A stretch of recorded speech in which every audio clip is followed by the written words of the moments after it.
Tech recruiter Richard Pearson relentlessly questions a black applicant's Stanford PhD and Pentagon credentials until Pinnacle's CEO bursts into the lobby, embraces Dr. Johnson, and reveals he's the mentor behind her billion-dollar algorithm. The morning sun reflected off the glass facade of Pinnacle Tech Solutions headquarters, a 40-story architectural marvel in downtown Seattle that housed one of the most innovative software companies in the world.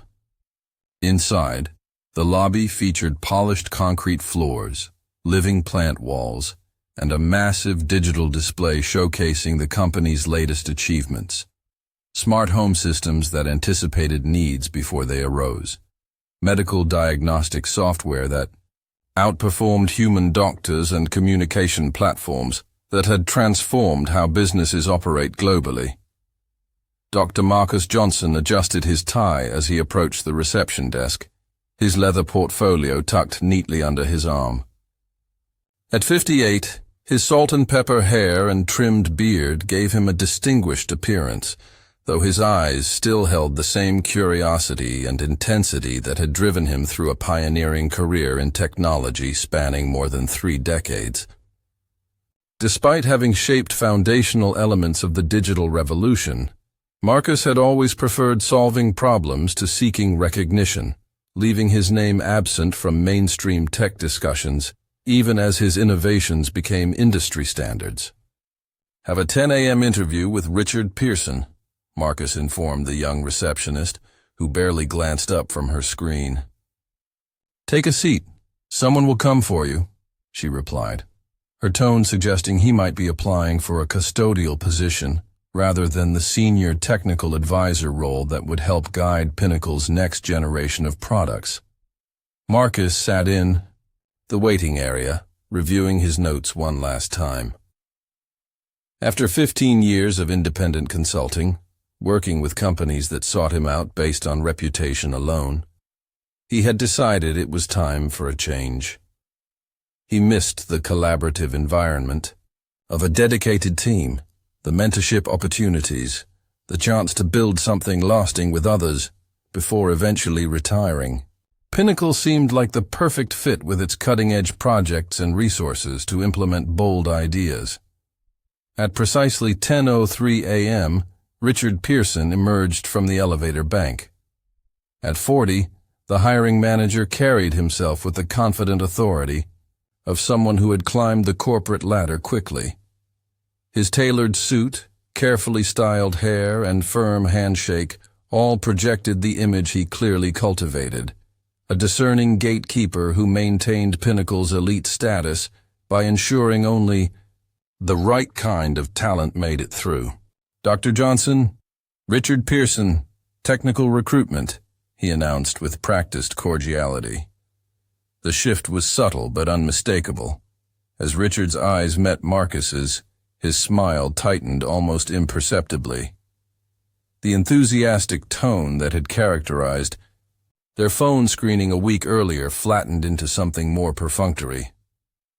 Marcus had experienced this moment countless times before, that flicker of surprise, reassessment, and often disappointment when his physical appearance didn't match whatever preconception had formed in the other person's mind. "Follow me to the interview room," Richard said, already turning toward the elevators without the customary small talk he was offering to the young white applicant seated nearby. The interview room on the 28th floor offered a spectacular view of the city. But Richard positioned Marcus with his back to the window, the glare making it difficult to read the hiring manager's expressions. The preliminary questions began with the standard fare about career objectives and interest in Pinnacle, but quickly took an unusual turn. Stanford PhD in computer science. In 1989? Richard's tone carried an unmistakable note of doubt. "That's quite early for someone with your background." "Yes, I was part of the distributed systems group under Dr. Helen Markowski," Marcus replied evenly. "And you're saying you contributed to early Internet protocol development?" Richard continued. emphasizing saying as if questioning the claim itself. Your resume mentions work on TCP/IP implementation that seems extensive. For the next 20 minutes, Richard methodically questioned every credential, every achievement, and every reference on Marcus's impressive resume. Each response from Marcus was met with further skepticism, each explanation with another probing question that would never have been asked of a candidate whose appearance aligned with Richard's image of a tech pioneer. As the pattern continued, Marcus maintained his composure, answering each question with precision and depth, while a familiar calculation ran through his mind.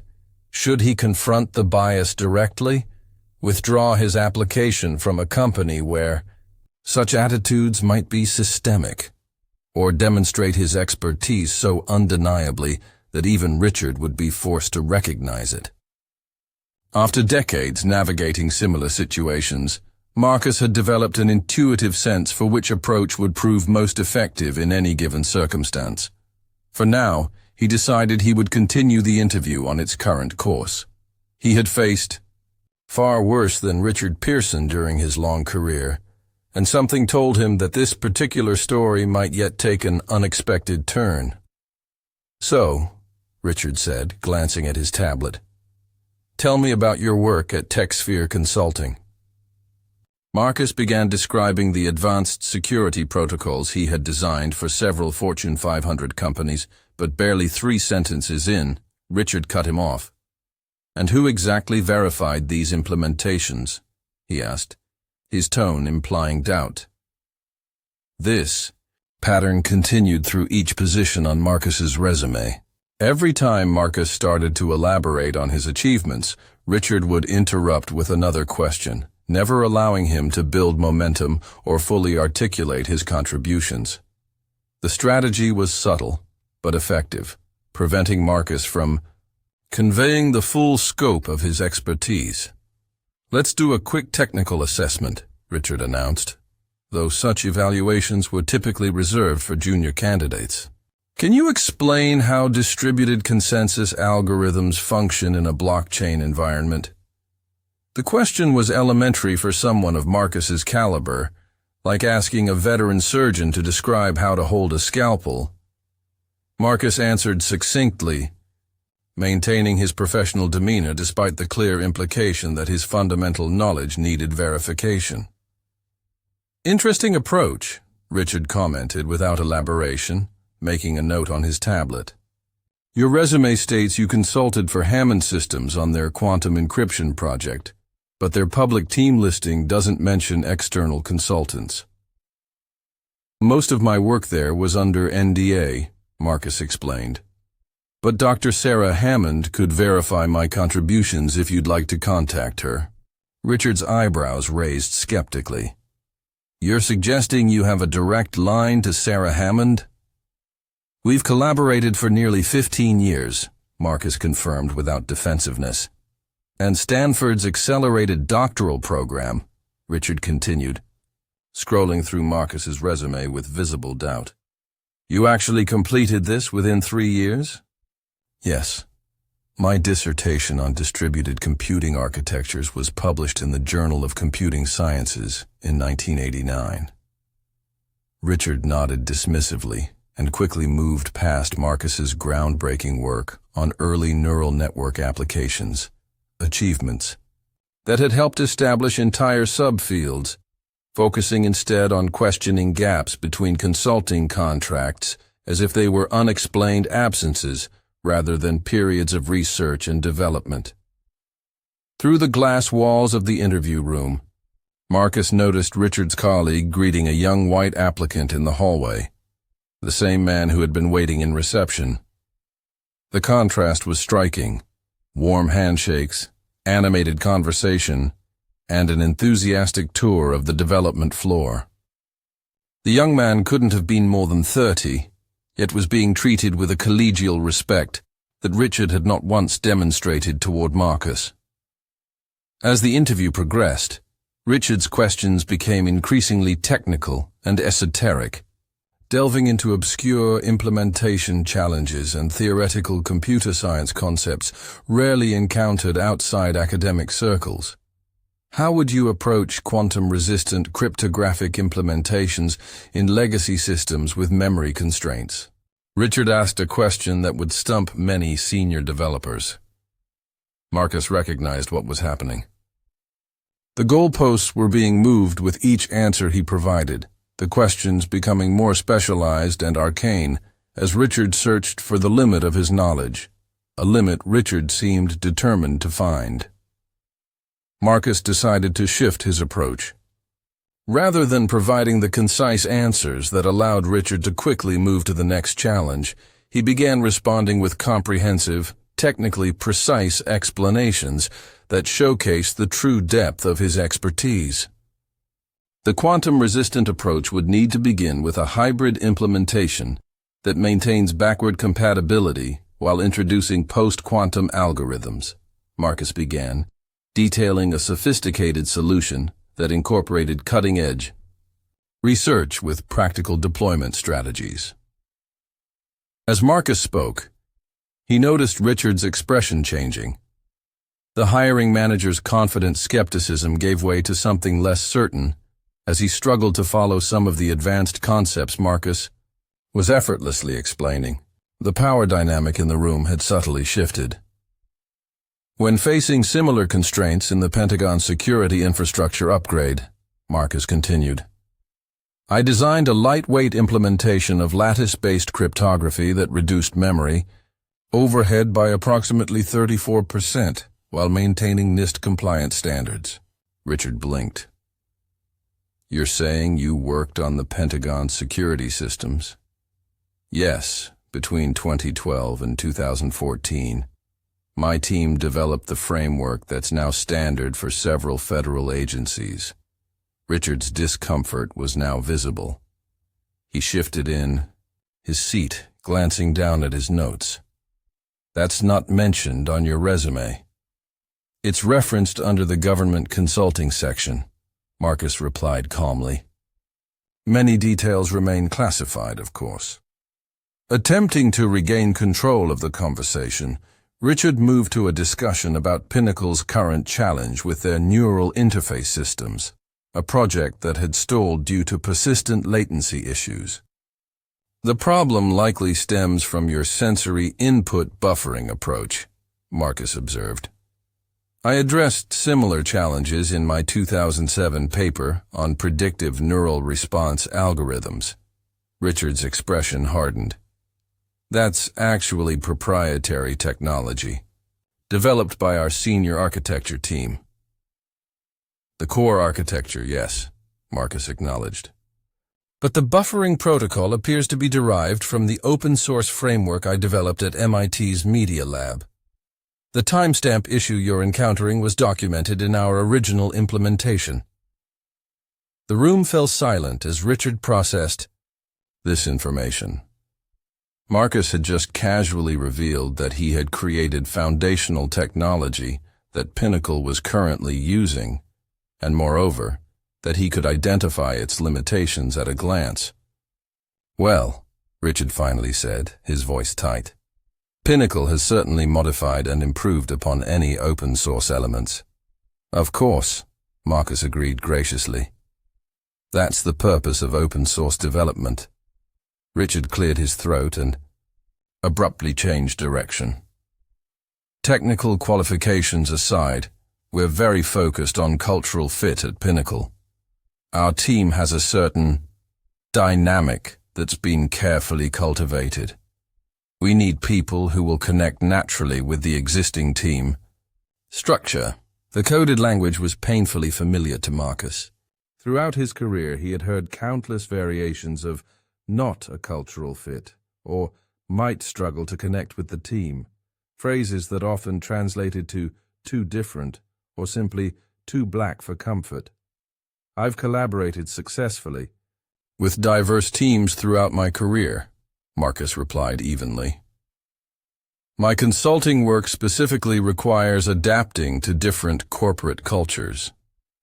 Richard nodded without enthusiasm, closing his tablet case in a gesture that clearly signaled the end of the interview. "Well, Dr. Johnson, we'll review your qualifications and be in touch. We have several other candidates to consider for this position." The dismissal was as clear as it was predictable. Despite Marcus's exceptional qualifications that had clearly exceeded Richard's own understanding, the outcome had been determined the moment Richard had seen him in person. In the reception area once more, Marcus checked his email while waiting for his car service. The message from Dr. Hammond confirming their upcoming conference panel reminded him of how far he had come, and how many barriers remained stubbornly in place. His mind drifted back to his early days at Bell Labs in the 1990s, where his groundbreaking work on network optimization algorithms had been incorporated into systems still in use today. Yet, when the technology was featured in industry publications, his white project manager had been photographed and quoted, while Marcus's name appeared only in the technical appendix. At Microsoft in the early 2000s, he had led the security team that developed key protection features for their flagship operating system.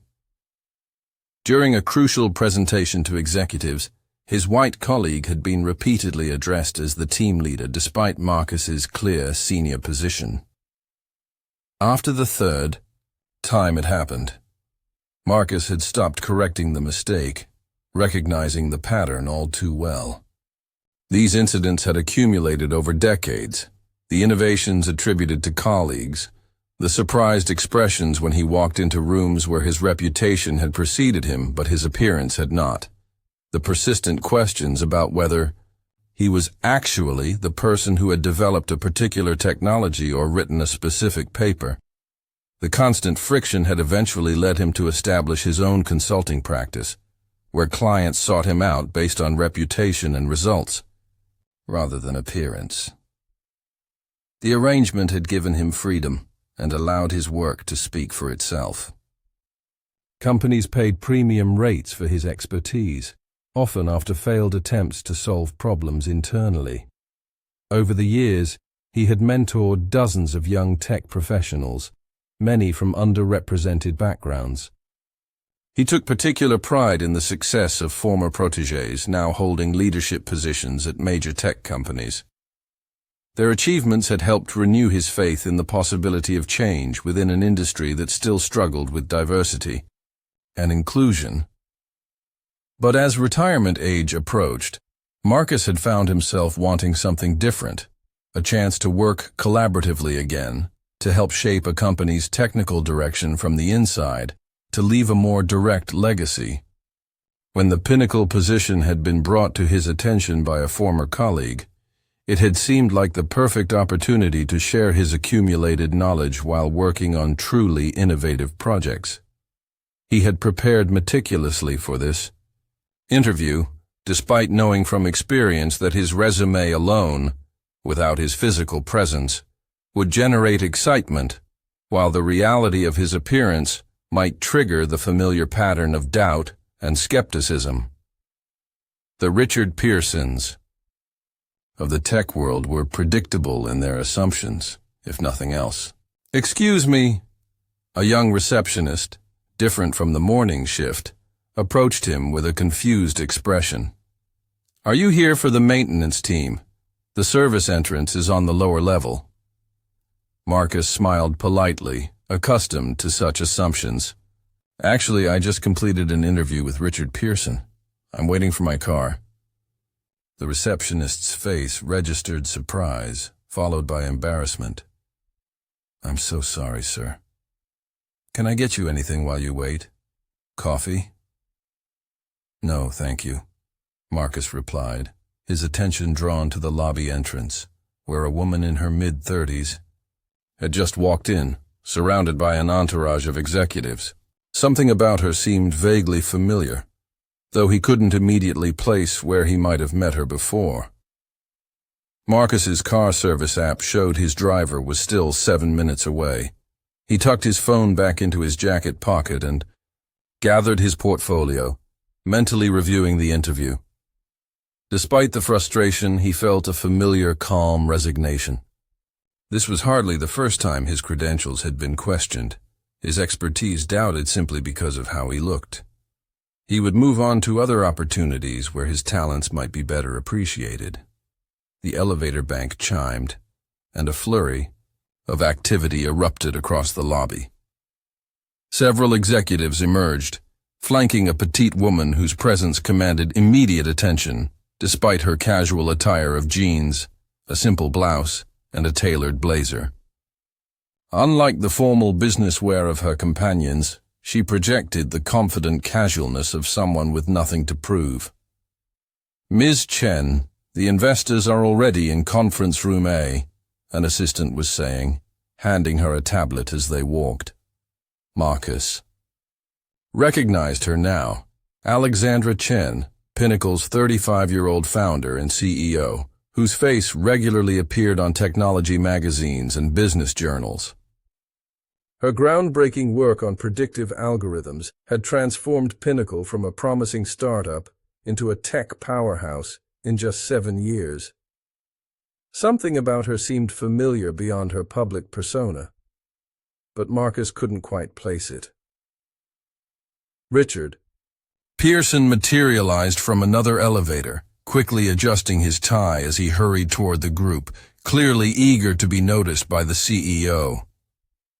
"Alexandra, I didn't know you were back from the Tokyo conference already." As Richard moved toward the CEO, Marcus turned toward the exit, ready to put the disappointing interview behind him. "Dr. Johnson?" The voice stopped him in his tracks. Alexandra Chen had broken away from her entourage and was staring at him with an expression of disbelief and growing excitement. "Marcus Johnson? Is that really you?"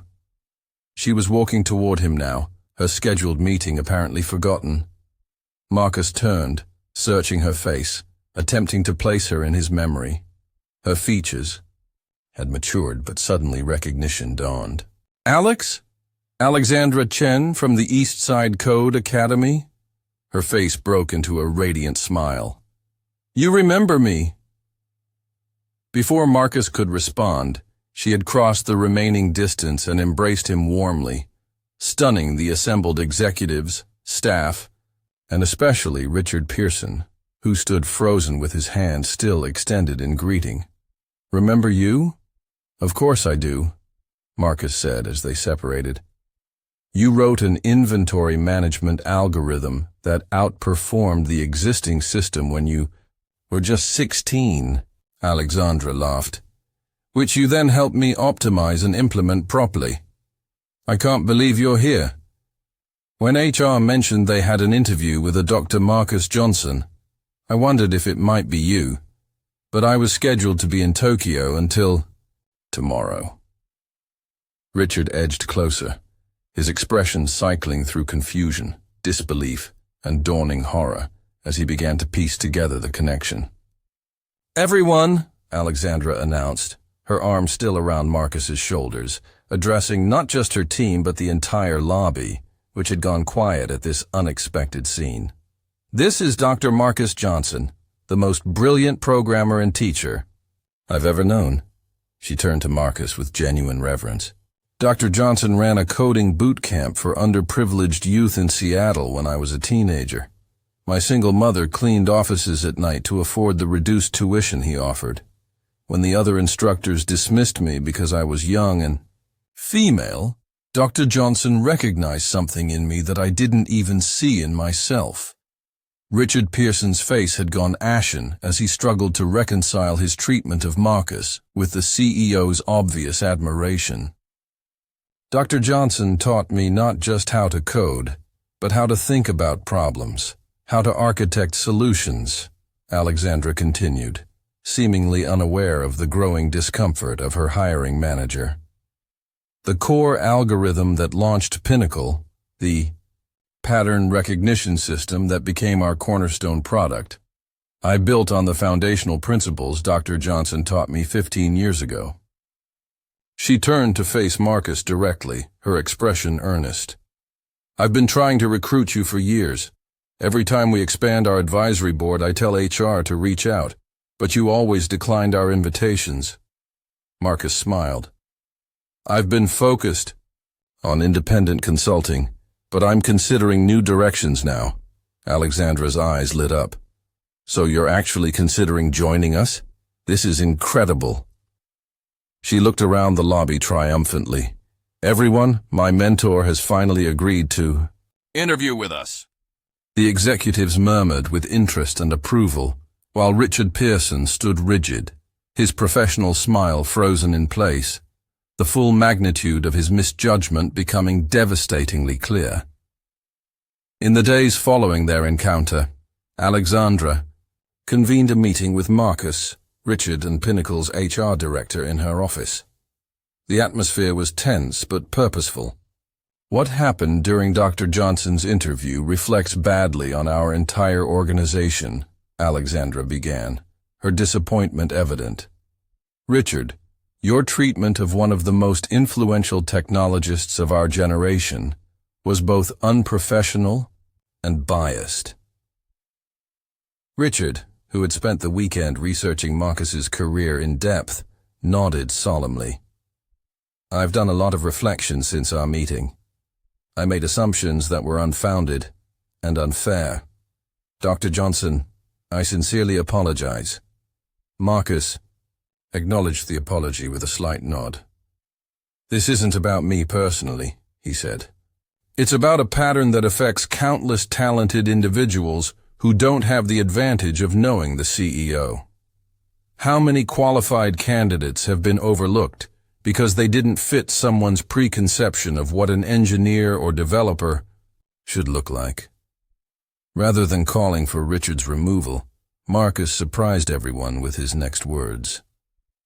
"I believe this could be a valuable learning opportunity, not just for Mr. Pearson, but for the entire organization." Alexandra agreed but was firm. "Learning requires accountability.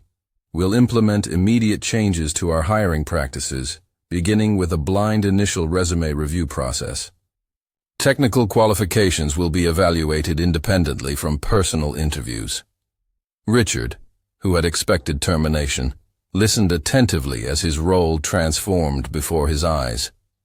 The shame he felt had evolved into something more productive, a genuine desire to address his deeply ingrained biases. "I accept full responsibility," he said quietly. "And I'm committed to doing better." Marcus studied him thoughtfully before responding.